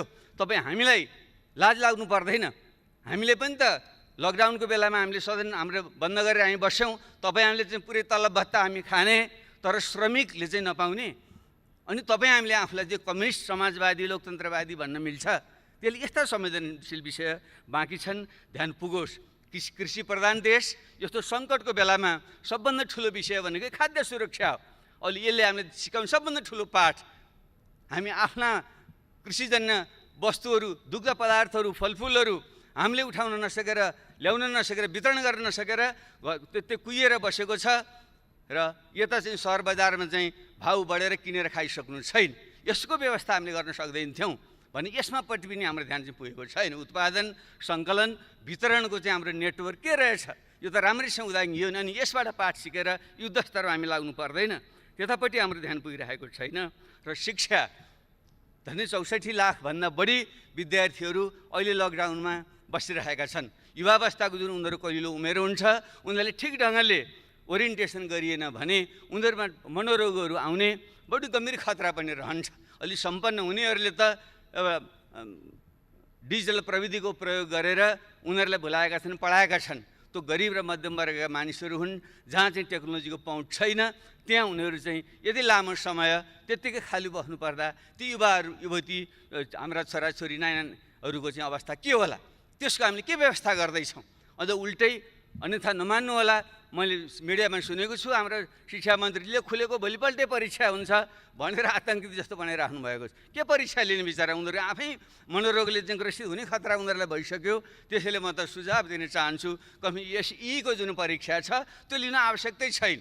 अब यसै पनि हाम्रो चाहिँ सेकेन्डरी एजुकेसन माध्यमिक शिक्षा 12 कक्षासम्म भइसकेपछि 10 कक्षाको परीक्षाको पनि खास अर्थ रहँदैन। त्यसैले स्कुलले आखिर फेरि पनि हामीले ग्रेड सिस्टममा गइसकेका छौँ भने उनीहरूलाई चाहिँ अब अहिले नै तिम्रो परीक्षा हुँदैन, आफ्नो स्कुलले जति नम्बर दिन्छ अब त्योभन्दा उच्च पढाइको व्यवस्था गर भनिदिने हो भने कमसेकम त्यो हाम्रा छोराछोरीहरू नाति नातिनाहरू एउटा निष्फिक्री भएर उनीहरू बस्न सक्छन्। यस्ता सामान्य कुरामा पनि ध्यान पुगोस् भन्ने मेरो चाहिँ आग्रह छ। अब आर्थिक अब कति नोक्सान पर्छ भन्ने विषयको त सायद अब हामीले सरकारबाट तथ्य पनि आउला, जो अर्को हाम्रो प्री बजेट छलफल हुन्छ, बजेट छलफल हुन्छ, त्योतिर पनि हामी जाउँला। तर प्रारम्भमा मैले अहिले भन्नै पर्छ, तपाईँ हामी सबैको ध्यान जानुपर्छ। यो अबको यो अर्थतन्त्र साँच्चै नै विश्वव्यापी रूपमा नै भनिँदैछ। दोस्रो विश्वयुद्धपछिको सबभन्दा ठुलो मन्दी यो हुँदैछ। बेलायतले त हिजो मात्रै उनीहरूको ब्याङ्क अफ इङ्ल्यान्डले घोषणा गर्यो, जो 300 वर्ष पहिले जति बेलादेखि अभिलेखीकरण आर्थिक अभिलेखीकरण सुरु भएको थियो त्यति बेलादेखिको सबभन्दा ठुलो सङ्कट बेलायतको अर्थतन्त्रले बेहोर्दैछ उनीहरू भनेका छन्। त्यसै भएको हुनाले हाम्रो जस्तो कमजोर अर्थतन्त्रको अवस्था के होला सहजै अनुमान गर्न सकिन्छ। र 2 खर्बदेखि 5 खर्बसम्म हाम्रो अर्थतन्त्रमा नोक्सान हुन्छ भन्ने चाहिँ अनुमान छ भने त्यसको निम्ति हामी तयारी हामी कसरी गर्छौँ र मुख्य रूपमा त्यो 20-25 लाख जो युवाहरू बेरोजगार युवा थपिन्छन् तिनको व्यवस्था कसरी गर्छौँ, खाद्य जुन अभाव हुँदैछ त्यसको निम्ति कृषिलाई कसरी पुनर्जागरण गर्छौँ, स्वास्थ्य सम्बन्धी हाम्रो कमी हामीले देखिसकेका छौँ। त्यसैले यो रोजगारी केन्द्रित भएर, कृषि केन्द्रित भएर, शिक्षा र स्वास्थ्य केन्द्रित भएर हाम्रो चाहिँ यो वर्ष चाहिँ हामीले नीति कार्यक्रम र योजना बजेट ल्याउनु पर्छ। त्यो विषयमा चाहिँ हामीले फेरि हामी बाँकी उसमा हामी छलफल गरौँला। अब अन्तर्राष्ट्रिय हिसाबले पनि यसले ठुलो चाहिँ एउटा परिवर्तन चाहिँ ल्याउँदैछ। कतिपयले भनिँदैछ अब पश्चिमको वर्चस्वको युग सिद्धियो र पूर्वतिर आयो पनि भनिँदैछ। आजको भोलि नआउला, तर प्रष्ट सङ्केत के देखियो भने अब विश्वमा चाहिँ अब चाहिँ आर्थिक केन्द्र पनि अब चाहिँ फेरिन्छ। त्यसले गर्दा लगानीका क्षेत्रहरू पनि फेरिन्छन् र भ्यालु जुन चेन हो, मूल्य श्रृङ्खला हो, त्यो पनि भत्किन्छ। त्यो हिसाबले हामी ठिक ढङ्गले बुद्धि पुर्याउन सक्ने हो भने खास गरी चीन र अमेरिका बीच जुन शीतयुद्ध नयाँ ढङ्गको शीतयुद्धको देखिने सम्भावना देखिँदैछ र भारतसँगको चाहिँ हाम्रो जुन खुला सिमाना आदिको कारणले आर्थिक रूपमा चाहिँ बढी हामी अन्तर सम्बन्धित पर निर्भर जङ्गको छौँ। त्यसैले चीन, अमेरिका, भारतसँग चाहिँ यो नयाँ प्रकारको चाहिँ एउटा सम्बन्ध विकास गरेर भूराजनीतिको सन्तुलन गर्दै त्यो सङ्कट पछिको पुनर्निर्माणमा चाहिँ हामीले चाहिँ त्यहाँबाट विस्थापित भएका लगानीका जुन सम्भावना हुन्छन् हाम्रो देशमा आकर्षित गर्ने र हामीले नयाँ बनेका जुन मूल्य श्रृङ्खलाहरू हुन्छन् त्यसमा चाहिँ पेगिन गरेर त्योसँग जोडेर हाम्रो अर्थतन्त्रको नयाँ ढङ्गले चाहिँ विकास गर्ने पनि सम्भावना हुनसक्छ। त्यस हिसाबले पनि हाम्रो ध्यान पुगोस्। र अब मेरो एउटा आग्रह के छ भने हामी सबै देशभक्त हौँ। त्यसैले खेली एकले अर्काको चाहिँ राष्ट्रभक्ति देशभक्तिमाथि शङ्का गरेर हामीले अनावश्यक ढङ्गले चाहिँ विभाजित हुने काम नगरौँ। कमसेकम यो सेसनको क्रममा, यो सदनको क्रममा विषयवस्तु उठ्नेवाला छ। अन्तर्राष्ट्रिय र क्षेत्रीय र यो जुन भूराजनीतिक खिचातानी छ यो अत्यन्त मुखरित भएर चाहिँ आउनेवाला छ। किनकि MCCको विषय हामीले हल गरिसकेका छैनौँ र यतापट्टि आज मात्रै भारतका रक्षा मन्त्रीले कालापानी र लेपबाट उता मानसरोवरसम्म जाने यात्रा मार्ग चाहिँ उहाँले चाहिँ घोषणा गर्नुभयो, उद्घाटन गर्नुभयो भन्ने कुरा आएको छ। जब त्यो क्षेत्र विभाजित छ भने दुई पक्षहरूमा एउटा सहमति नगरिकन एक पक्षहरूमा त्यो मार्ग खोलिदिँदाखेरि स्वतः नै त्यसले चाहिँ फेरि अर्को प्रकारको तनाव यहाँ सिर्जना गर्छ। यस्ता कुराहरूमा पनि हामीले राष्ट्रिय सहमति बनाएर एउटै आवाज बोल्ने र सरकारले सबैको विश्वास लिएर जाने गर्न सक्यो भने आगामी दिन यो सङ्कटलाई अवसरमा बदल्न सक्छौँ, नत्र यो खिचातानी तानातानीमा चाहिँ हामी चाहिँ झन् खराब अवस्थामा पर्न सक्छौँ। त्यतापट्टि ध्यान पुगोस्। र म अब एउटा अन्तिम र अति गम्भीर विषय चाहिँ म के भन्न चाहन्छु भने फेरि पनि अन्ततः पोलिटिक्स इन कमान्ड भन्ने गरिन्छ, सबै कुराको फैसला अन्ततः राजनीतिले नै गर्छ। तर अहिले यति बेला राजनीति र त्यसको नेतृत्व गर्ने यो सबभन्दा उच्च प्रतिनिधि संस्था, यसको नेतृत्व गर्ने निर्वाचित सरकारको छवि राम्रो छैन। तपाईँ हामी सबै पनि अहिले मान्छेहरूको एउटा हामीले बोलेको कुरा कसैले पनि अहिले विश्वास गर्दैन। राजनीतिज्ञ, सांसद आदि भनेकै सबै भ्रष्ट, गैर जिम्मेवार, सत्तालोलुप, पदलोलुप भन्ने खालको जुन एउटा बिम्ब बनेको छ, यो अत्यन्त खतरनाक छ। हामी कति सत्य कति असत्य हामी आफैले ममा भनौँ, तर आम जनतामा यो पर्सेप्सन परिसकेपछि राजनीति पनि प्रति नै मान्छेको चाहिँ एउटा अविश्वास र आशंका वितृष्णा फैलियो भने त्यसले ठुलो खतरा ल्याउन सक्छ। र तपाईँ हामीले लडेर ल्याएको जुन सङ्घीय लोकतान्त्रिक गणतन्त्र छ त्यो नै खतरामा परेर प्रतिगमनतिर जाने खतरा पनि हुन्छ। त्यसो भएको हुनाले राजनीतिलाई ठिक ट्र्याकमा कसरी ल्याउने त्यतापट्टि हामीले ध्यान दिनु जरुरी छ। तर यो बिचमा पूर्ववक्ता साथीहरूले पनि सङ्केत गरिसक्नुभयो र अत्यन्त गम्भीर प्रकृतिका घटना घटेकै हुन्। हामी यस्तो मानवीय प्रश्नमा केन्द्रित हुने बेलामा हाम्रो देशको चाहिँ प्रमुख कार्यकारी नेतृत्व, सरकारको नेतृत्व रातभर पार्टी फुटाउने षड्यन्त्र गरेर बस्छ र संवैधानिक अङ्गहरू कब्जा गरेर आफ्नै मन खुसीले संवैधानिक अङ्गहरूका नियुक्तिहरू गरेर एउटा निरङ्कुशतातिर देखेर लान सक्छ भन्ने खालको जुन एउटा भाव पैदा भएको छ, जुन एउटा सोच विचार र प्रवाह भएको छ, यो चाहिँ हाम्रो लोकतन्त्रको निम्ति शुभ सङ्केत होइन। भलै संयोगले अब अथवा भनौँ दबाब स्वरूप पार्टीभित्रका बाहिरका अथवा चाहिँ प्रधानमन्त्री स्वयंको सोभिएको कारणले उहाँले त्यसलाई फिर्ता गर्नुभयो, आत्मालोचना आएको छ, त्यहाँहरूसम्म त्यो खुसीकै कुरा छ। तर समस्या त्यतिले हल चाहिँ हुँदैन। आखिर किन यस्तो बेलामा त्यही आफ्नो बहुमत सरकार छँदै त्यो पार्टी फुटाउने अध्यादेश किन जारी गर्नु पर्यो र संवैधानिक अङ्गमा हामीले ब्यालेन्स गर्नकै निम्ति भनेर हामीले त्यो चाहिँ एउटा निष्पक्ष रहोस् भनेर प्रमुख प्रतिपक्ष नेता लगायतको उपस्थितिमा भयो भने मात्रै त्यो स्वतन्त्र निष्पक्ष रहन्छ भनेर सल्लाह गरेर हामीले राखेको हो नि भने त्यसलाई भत्काउने पनि किन काम भयो भने यसले एउटा ठुलो अनिष्टको सङ्केत गर्छ। यसतर्फ चाहिँ त्यत्तिकै फिर्ता लिइहाल्ने भइगयो भनेर मात्रै यसलाई छोड्न सकिने विषय होइन। जबकि यदि अध्यादेश मार्फतै ऐन कानुन सम्झन गर्नु थियो भने त अरू ठुला मुद्दा थिएनन्। शान्ति प्रक्रियाको त्यति ठुलो भाग, टिआरसी र बेपत्ता आयोग जस्ता महत्त्वपूर्ण विषय अझै टुङ्गिया छैनन्। भर्खरै भन्नु अब पनि बल्ल त्यसबारे सहमति र विधेयक आउँछ कि भन्ने कुरा भइरहेको छ। 13 वर्ष भइसक्यो, 6 महिनाभित्र हल गर्ने भनेको कुरालाई हामीले हल गर्न नसक्ने, त्यसमा सहमति गरेर अध्यादेश ल्याउन सकिँदैन थियो। म त त्यो अपेक्षा गरिरहेको थिएँ। टिआरसी र बेपत्ता आयोगलाई छिटो सम्पन्न गर्ने पुरा गर्ने ढङ्गले आइदिएको भए हामी सबैले चाहिँ त्यसलाई स्वागत गर्थ्यौँ।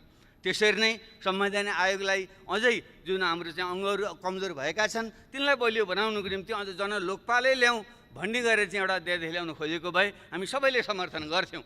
अनि यो देशका मधेसी, थारू, आदिवासी जनजाति लगायतले यो संहिता पहिचानमा आधारित भएन, सही अर्थको यो संहिता भएन, एउटा प्रशासनिक संहिता भयो भन्ने जुन आवाज उठाइरहेका छन् र शासकीय स्वरूपबारे हामी सबैले यो अपूर्ण छ, निर्वाचन प्रणाली अपूर्ण छ, महिलाहरूबाट नागरिकता दिने अधिकार अपूर्ण छ भनिरहेका छौँ भने त्यसलाई संशोधन गर्नको निम्ति ल्याइदिएको भए के हुन्थ्यो? हामी सबैले 100% हाम्रो सहमतिबाट जान सक्थ्यौँ।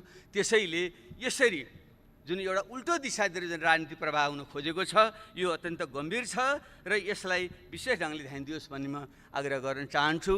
अब यसैमा अझै पार्टी फुटाउने विधेयक बेठी त छँदै थियो र एउटा पार्टीलाई फुटाउनको निम्ति ल्याइयो भनेर प्रधानमन्त्रीजी स्वयंले आफ्नो पार्टीको बैठकमा भन्नुभयो भन्ने जुन अखबारमा आएको छ त्यो बन्यो भने ठुलो नैतिक प्रश्न भएन, ठुलो नैतिक प्रश्न भयो नि।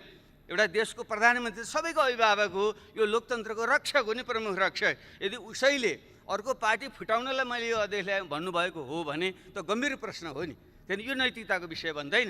र पछि जो सांसदको कुरा आयो, ल ठिक छ कति स्वेच्छाले आउनुभयो होला, कति आउनु बेलै पाटो, तर एउटा कमन सेन्सले पनि भन्छ नि लकडाउनको बेलामा यहाँदेखि महोत्तरी अथवा चाहिँ सर्लाही लगायत थुप्रै जिल्लाहरूमा चाहिँ धनुषा लगायतका जिल्लाहरूमा चाहिँ पुगेर सांसदहरूलाई चाहिँ यहाँ ल्याउनु किन पर्यो? रातारात भर्खरै निवृत्त भएका प्रहरीका प्रमुख, सरकारको अत्यन्त निकट मान्नुभएका व्यक्तित्वहरू उहाँ किन जानुभयो होला? न उहाँको कुनै नातागोता छ, न कुनै बिहाबारी छ, न मर्नु पर्नु छ, त्यहाँ किन जानुभयो होला उहाँ? ल राति राति किन ल्याउनु भयो होला? यो कमन सेन्स कुरा होइन। अब यसैले पनि ढाक्छ पऱ्यो होइन भन्न मिल्छ। ल हामीले त्यसैले हामीले भन्यौँ यो बदलाको भावनाले भने होइन, तर कानुनी प्रक्रियालाई हल होस्, लोकतन्त्रको रक्षा होस्, विधिको शासन होस् भनेर म आफै स्वयं पूर्व प्रधानमन्त्री धेरै साथीले पनि तपाईँ किन यस्तो हल्का भएको, किन गएको त्यो प्रहरीमा मुद्दा लिनु भनिरहनु भएको साथीहरूले, किन म सुरक्षाको निम्तिमा गइरहेको थिएँ, साथीहरू डराइरहनु भएको थियो। ल त्यसरी म त जेसुकै भए पनि अहिले मूर्ख पनि ठान्नुहोस्, हिजो अहिले जनयुद्ध गरेर आएको हुनाले त्यो अलिकति पनि परेर होला मरिन्छ जाउँ भनेर म गएकै हो। तर त्यहाँ त्यो त कुनै पनि ढङ्गले एउटा जाहेरी पनि नलिने भन्ने हुन्छ। पूर्व प्रधानमन्त्री, पूर्व प्रधानमन्त्री र 1 दर्जन मन्त्री र सांसदहरू भएर जाँदाखेरि पनि प्रहरीले जाहेरी लिँदैन। किन लिनुहुन्न भन्दा लिन्न मात्रै भन्नुहुन्छ बिचरा, उहाँ आतङ्कित हुनुहुन्छ। किन लिनुहुन्न भने म लिन्न, किन लिनु 3 चोटिसम्म म लिन्न भन्नुहुन्छ उहाँले। अनि के गर्नु पर्यो त भने त्यो त ऐनमै लेखाएको छ नि, त्यहाँ यसपछि हामीले नलिएपछि कहाँ जानुपर्ने त्यहीँ जानुहोस् अरे भने यसरी चाहिँ आतङ्कित बनाएर संस्थाहरू सबै भत्काएर अनि देश बन्छ, लोकतन्त्र बलियो बन्छ। अब योभन्दा अझ गम्भीर कुरा के भयो भने अनि त्यसपछि के गर्ने, उल्टा हामीमाथि नै जो पीडित छ तिनीमाथि नै मुद्दा लगाइदिने र अनि विभिन्न ढङ्गले परोक्ष प्रत्यक्ष ढङ्गले पहल गर्ने। अब फच्चे गरौँ, तपाईँले फिर्ता लिनुहोस्, म पनि तपाईँ विरुद्ध फिर्ता लिन्छु। यही हो लोकतन्त्र। यो त गाउँमा उहिले हामी सुन्थ्यौँ नि, गाउँमा त्यस्तै खालको फटा खालका मानिसहरूले जो पीडित छ अनि त्यसैलाई मुद्दा लगाइदिने, अनि त्यसै चाहिँ वाक्क दिक्क भएर अनि चाहिँ लो तेरो मुद्दा फिर्ता लिएँ भन्ने अनि आफ्नो उत्पीडन कायम राख्ने भने यही हो हाम्रो लोकतन्त्र, यही हो हाम्रो समाजवाद। त्यसैले सम्माननीय सभा महोदय, विषय अत्यन्त गम्भीर छ। म यसमा फेरि बढी म यो तिक्तता नहोस् भन्ने पनि म चाहन्छु, किनकि हामी सबै यो व्यवस्था फेल हुँदा हामी सबै फेल हुन्छौँ, लोकतन्त्र खतम हुँदा हामी सबै खतम हुन्छौँ र हाम्रो जीवनभरिको जुन यत्रो त्याग र बलिदान छ त्यो खेर जान्छ। त्यसैले हामीले आरोप प्रत्यारोपभन्दा पनि आत्मसमीक्षा गरौँ। म सम्माननीय प्रधानमन्त्रीज्यूलाई आग्रह गर्न चाहन्छु, उहाँले यदि साँच्चै नै आत्मनिरीक्षण र आत्मालोचनाको प्रक्रिया सुरु गर्नुभएको हो भने उहाँले यो गम्भीर जुन गल्ती कमजोरी र एकहदसम्म उहाँको समलता अथवा उहाँको निकटताको संलग्नतामा गम्भीर लोकतन्त्र विरोधी गतिविधि चाहिँ हरकत भएको छ, कानुन विरोधी गतिविधि भएको छ, त्यसको चाहिँ एउटा तार्किक निष्कर्षमा पुर्याउनै पर्छ र त्यसलाई कुनै पनि प्रकारले संरक्षण चाहिँ दिनु चाहिँ हुँदैन र कानुनी तरिकाले त हारजित गर्न पनि सकिन्छ। आश र त्रास देखाएर संस्थाहरूलाई प्रभावमा पारेर यताको कुरा उता पनि पार्न सकिन्छ, तर राजनीतिमा नैतिकता भन्ने कुरो धेरै ठुलो कुरो हुन्छ। त्यसले सामान्य प्रधानमन्त्रीज्यूको जुन खालको उचाइ उहाँले प्राप्त गर्नुभएको छ उहाँसँग मेरो चाहिँ विनम्र आग्रह छ, हामीले सत्तामा कति समय बस्यौँ भन्ने आधारमा मान्छेले मूल्याङ्कन गर्दैन। यो देशमा धेरै 38 जना प्रधानमन्त्री भइसके कसो सम्झना गर्छ मान्छेले? बिपी कोइराला 1 जनाको मान्छेले सम्झना गर्छ, अरू धेरैको त नाम पनि आउँदैन। म पनि प्रधानमन्त्री भइ टोपलेको मान्छे, मलाई थाहा छैन कति बेलासम्म मान्छेले सम्झन्छन्। त्यसले कुर्सीमा बस्दैमा पद ठुलो होइन, मान्छेले के सत्कर्म गर्यो त्यसको आधार। महात्मा गान्धी कहिले कुर्सीमा बसेनन्, उनलाई सम्झन्छन् मान्छेहरूले। जयप्रकाश नारायण कहिले बसेनन्, उनलाई सम्झन्छन् मान्छेले। हाम्रै देशमा इतिहासमा गौतम बुद्ध युवराज थिए, गद्दीमा बसेर रजाइ गर्न सक्थे, छोडेर गए, गद्दी छोडेर गए, उनी महान भए। तर उनका बाउको नाम सोध्यौँ भने उनका बाउ राजा थिए, उनको नाम कसैले पनि सम्झँदैन। त्यसैले कुर्सीमा बसेर सत्ताको प्रयोग गरेर महान भइँदैन। त्यसैले नैतिक आचरण ठुलो हुन्छ। यस निम्ति मेरो सम्मानीय प्रधानमन्त्रीसँग आग्रह छ, तपाईँ जुन उचाइमा पुग्नु भएको छ त्यहीँ रहनुहोस् र तपाईँले अनावश्यक ढङ्गले यस्ता प्रकारको गतिमा संलग्न हुँदा तपाईँले आफैमाथि पनि अन्याय भएको छ। तपाईँ रोगले जीर्ण भएको शरीरलाई तपाईँले चाहिँ आराम दिनुपर्छ र यो लोकतन्त्रलाई बचाएर तपाईँ आफ्नै एउटा छविलाई पनि बचाएर अगाडि बढ्नको निम्ति तपाईँले राजीनामा दिनु नै उपयुक्त हुन्छ। त्यो नै एउटा उचित निकास हुन्छ र त्यसले नै समाजलाई देशलाई अगाडि बढाउन सक्छ र तपाईँको उचाइ पनि कायम रहन्छ, लोकतन्त्र सुनिश्चित हुन्छ र देशले नयाँ दिशा पक्रिन चाहिँ सक्छ। मेरो उहाँसँग विनम्र उहाँसँग आग्रह छ, प्रश्न उठ्छ उहाँ विकल्प के हुन्छ भन्ने छ। यो मेरो निजी विचार हो, मेरो एउटा निजी विचार हो। हामी पूर्व प्रधानमन्त्रीहरू सबैले हामीले कुनै पनि प्रकारको इच्छा आकाङ्क्षा नराखौँ, हामी दावेदार नबनौँ, हामीले चाहिँ दिशानिर्देश गरौँ, सहयोगको भावना गरौँ। राजनीतिबाट अलग हिँड्ने सन्यास लिने भने होइन, राजनीति महत्त्वपूर्ण विषय हो। देशको सम्पूर्ण समाजको त्यसलाई नेतृत्व गर्ने भनेको राजनीतिले हो। त्यसले राजनीतिबाट सन्यास लिएर सुख पाइँदैन। यसमा त असल मान्छेहरू, सक्षम मान्छे ल्याउनुपर्छ।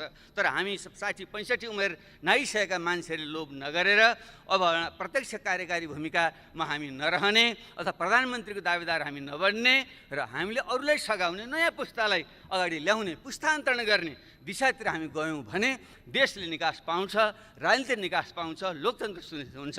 मलाई यही बाटो नै उपयुक्त लाग्छ र यस सन्दर्भमा पूर्ववक्ता साइले थोरै सङ्केत गर्नुभयो। अब हामीले हिमाल पहाड तराई मधेसलाई जोडेर देशको राष्ट्रिय एकता सुदृढ गर्दै देशलाई सुशासन समृद्धिको दिशामा लिएर जाने हो भने एउटा बहुदलीय लोकतन्त्रभित्र प्रतिस्पर्धाको सँगसँगै न्यूनतम कुराहरूमा चाहिँ राष्ट्रिय सहमति गर्ने ढङ्गले एउटा बिपी कोइरालाले पनि हुन त कुन परिवेशमा भन्नुभयो राजासँगै मेलमिलाप त उपयुक्त मलाई लाग्दैन, तैपनि हामी एउटा राष्ट्रिय विषयमा एक हौँ भन्ने जुन उहाँले कुरा राख्नुभएको थियो।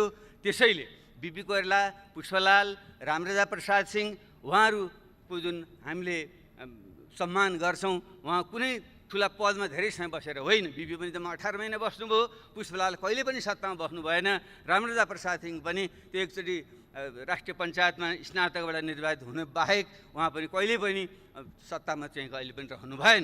तैपनि हामीले सम्मान गर्छौँ। त्यसो भएको हुनाले उहाँको स्पिरिटलाई हामीले कदर गर्दै काङ्ग्रेस, कम्युनिस्ट, समाजवादी र पहिचानवादी सब शक्तिहरूको बिचमा एउटा राष्ट्रिय मेलमिलाप कायम गर्नको निम्ति नयाँ ढङ्गले अगाडि बढौँ र त्यसै क्रममा नै अहिले हामीले जनता समाजवादी पार्टी निर्माण हामीले गरेका छौँ। यो एउटा राम्रो लोकतान्त्रिक स्पेस तयार होस् भन्ने चाहिँ हाम्रो चाहिँ आग्रह छ। हाम्रो कुनै पनि अवस्थामा तपाईँहरूसँग यो सरकार गिरोस् र फेरि हामीले चाहिँ चाहे थापेर सरकारमा जाउँ भन्ने हाम्रो कुनै पनि हाम्रो मनसाय छैन, हुन सक्दैन। र तपाईँहरूले नेतृत्व परिवर्तन गरेर ठिक ढङ्गले चाहिँ आफ्नै पार्टीका असल मान्छेलाई अगाडि बढाउनुहोस्। 5 वर्षलाई चाहिँ तपाईँहरूले चाहिँ जनताले जनादेश दिएका छन्। हाम्रो त्यहाँ कुनै पनि खालको दाबी हाम्रो चाहिँ हुँदैन। तर एउटा राष्ट्रिय मेलमिलाप, महत्त्वपूर्ण राष्ट्रिय मुद्दामा चाहिँ मेलमिलाप कायम गरेर अगाडि जाउँ। त्यसको निम्ति हामीले जुन रेशम चौधरी एउटा थारूहट आन्दोलनका एउटा बिम्ब प्रतीक हुनुहुन्छ, उहाँलाई जेलमा राख्नु उपयुक्त छैन। हिजो झापा आन्दोलनको क्रममा हाम्रै प्रधानमन्त्रीजी 14 वर्ष बस्नुभयो, माओवादी जनयुद्धको क्रममा थुप्रै मान्छेहरू बस्नुभयो र काङ्ग्रेसका साथीहरू थुप्रै बखत जेलमा पनि बस्नुभयो। तर राजनीतिक मुद्दा भएको कारणले अन्ततः हामीले ती मुद्दाहरू हामीले खारेज गरेका थियौँ, फिर्ता लिएका थियौँ। त्यसले रेशम चौधरीको मुद्दा पनि त्यो थारूहट आन्दोलनको, थारू विद्रोहको क्रममा भएको घटना हो, दुःखदै घटना हो, धेरै मान्छे ज्यान राम्रो होइन। त्यसलाई हामीले फिर्ता लियौँ भने ठुलो एउटा थारू समुदाय जोडिन पुग्छ। त्यसरी नेत्रविक्रम चन्दको समूह जो माओवादी आन्दोलनकै एउटा चाहिँ रेडिकल विङ त्यो थियो र अगाडि जुन बढेको छ, भलै त्यो बाटो ठिक छैन, त्यो सफल पनि हुँदैन। तर उनीहरू पनि यो कोरोनाको यस्तो अस्तव्यस्त भएको बेलामा उनीहरूलाई पनि आउने एउटा निकास चाहिँ दिँदा राम्रै हुन्छ। त्यसैले उनलाई पनि एउटा जनरल एमनेस्टी क्षमादान दिएर उनीहरूलाई पनि खुला गरिँदा हुन्छ। भर्खर अस्ति मात्रै सुने अनिल बिरई, हामी सबैले चिन्छौँ, राम्रो चाहिँ साहित्य र कलाकार खट्ने मान्छे हुन्। उनी घाइते थियो, उपचार गराउँदै थिए चितवनमा, उनलाई चाहिँ गिरफ्तार गरेर राखियो भन्ने मैले सुने। यस्तो प्रकारको गतिविधि गरेर राम्रो चाहिँ हुँदैन। खास गरी हाम्रो पूर्व माओवादी साथीहरू नै अहिले चाहिँ सत्तामा हुनुहुन्छ, गृहमन्त्री हुनुहुन्छ, उहाँलाई व्यक्तिगत रूपमा पनि चिन्नुहुन्छ। त्यसैले त्यो एउटा माहौल बनाउँदा उपयुक्त हुन्छ। र त्यसरी सानातिना मुद्दा लाएर सांसदहरूलाई पनि फसाइदिने र चाहिँ यो निलम्बनमा राख्ने जुन प्रवृत्ति छ त्यो पनि उपयुक्त भएन। कि त छिटो मुद्दा चलाएर फैसला गरिदिनु पर्यो। कुनै ठाउँबाट सांसद निर्वाचित भएर आएको छ, विविध कारणले चाहिँ मुद्दा चाहिँ दायर हुन्छ। मुद्दा दायर हुने बित्तिकै चाहिँ सांसद चाहिँ निलम्बन भएपछि अनि त्यो क्षेत्रको प्रतिनिधित्व के हुन्छ? अरू विषयमा जान्दिनँ। अब हरिनारायण रौनियार अहिले हाम्रो समाजवादी पार्टीकै तर्फबाट सांसद हुनुहुन्थ्यो, भलै चाहिँ अहिले उहाँको कन्स्ट्रक्सन कम्पनीको चाहिँ छवि त्यति राम्रो चाहिँ छैन र त्यसबारे हामीले उहाँलाई कुनै पनि ढाकछोप गर्नु पनि छैन। तर निलम्बन गर्ने तर 1.5 वर्ष भइसक्यो, त्यो प्रक्रिया अगाडि पनि बढ्दैन। तर त्यो क्षेत्र त प्रतिविहीन भयो नि। त्यसले यस्तो विषयमा पनि हामीले सोध्यो यसको निकास के हो? यो विषयमा पनि यसको अर्थ चाहिँ दण्डहीनतालाई प्रोत्साहन दिन भन्न खोजेको होइन। तर जनप्रतिनिधिलाई चाहिँ तपाईँले एउटा निष्कर्ष नपुर्याइकन निलम्बन गरेर राखिदिनु भयो भने त्यसको मार त जनतालाई पर्ने भयो नि, त्यो क्षेत्रका जनतालाई। यसको निकास खोज्नेतिर पनि हामी जाउँ। यी ढङ्गले चाहिँ हामीले सोध्न सक्यौँ भने हामीले यो सदन जुन हाम्रो छ बजेट अधिवेशन पनि हामीले भन्छौँ, यस क्रममा चाहिँ गहन ढङ्गले छलफल गरेर अगाडि जान सक्दा देशले चाहिँ निकास पाउँछ। त्यसैले अब बल हाम्रो सम्मानीय प्रधानमन्त्रीजीकै कोर्टमा छ र उहाँले नै यसबारेमा सोचेर उचित निर्णय लिनुहुनेछ भनिन्छ। शिखर चढ्न सजिलो हुन्छ तर शिखरमा टिक्न गाह्रो हुन्छ। उहाँले शिखरमा हुनुहुन्छ, कसरी त्यहाँ टिक्ने हो उहाँले सोध्नुहुनेछ। हामीले त सुझाव दिने हो, किनकि घोडालाई खोलासम्म लान सकिन्छ, पानी पियाउन सकिँदैन। विज्ञ सुखी अधिकम। धन्यवाद।